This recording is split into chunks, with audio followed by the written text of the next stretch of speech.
Welcome to rainbow tail golden channel. ஒரு அழகான காட்டுல நிறைய விலங்குகள் வாழ்ந்து வந்ததாமா. காட்டுல ஒரு யானை இருந்ததாமா. அந்த யானை ரொம்ப பலசாலியானதாமா. அந்த யானை எப்பயுமே தன்னை பற்றி தான் பெருமையாக பேசிக்கும். அந்த யானையை பார்த்து மற்ற மிருகங்கள்லாம் பயப்படுமாமா.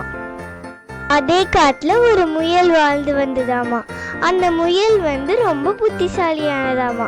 முயல் அந்த யானை மாதிரி இல்லாமல் மற்ற விலங்குக்கு உதவி செஞ்சு அவங்க கூட அன்பாக பழகுமாமா.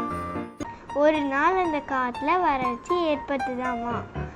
அந்த விலங்குகள்லாம் தண்ணி தேடி அலைஞ்சாங்களாம். அந்த யானையும் தண்ணி இல்லாமல் அங்கேயும் இங்கேயும் அலைஞ்சுதாமா.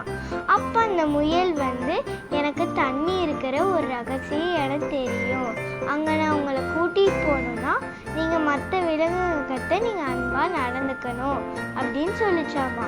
அப்போ அந்த யானையும் வேறு வழி இல்லாமல் சரின்னு சொல்லிச்சாமா.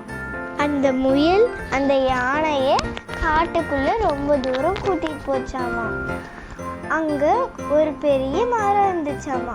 அந்த மரத்துக்கு கீழே ஒரு குழி இருந்துச்சாம். அந்த குழியில் நான் சுத்தமான தண்ணி பார்த்த உடனே அந்த யானை சந்தோஷமாயிடுச்சாமா. அப்போ அந்த தண்ணியை குடிச்சு தன்னோட தாகத்தை தீர்த்துருச்சாமா. அதுக்கப்புறம் அந்த முயலை பார்த்து சொல்லிச்சாமா, நீ சின்னவனாக இருந்தாலும் பெரிய உதவி பண்ணியிருக்கன்னு சொல்லிச்சாமா. அந்த முயல் சிரிச்சுக்கிட்டே சொல்லிச்சாமா, நம்ம மற்றவங்க கிட்ட மதிச்சு போகணும், மற்றவங்களுக்கு உதவி செய்யணும்னு சொல்லிச்சாமா. அந்த நாள்ல இருந்து அந்த யானை தன்னோட அகந்தையை விட்டுட்டு மற்ற விலங்கு கூட எல்லாம் அன்பா பழகுச்சாமா. அந்த யானையும் முயலும் நல்ல நண்பர்களாக இருந்தாங்க.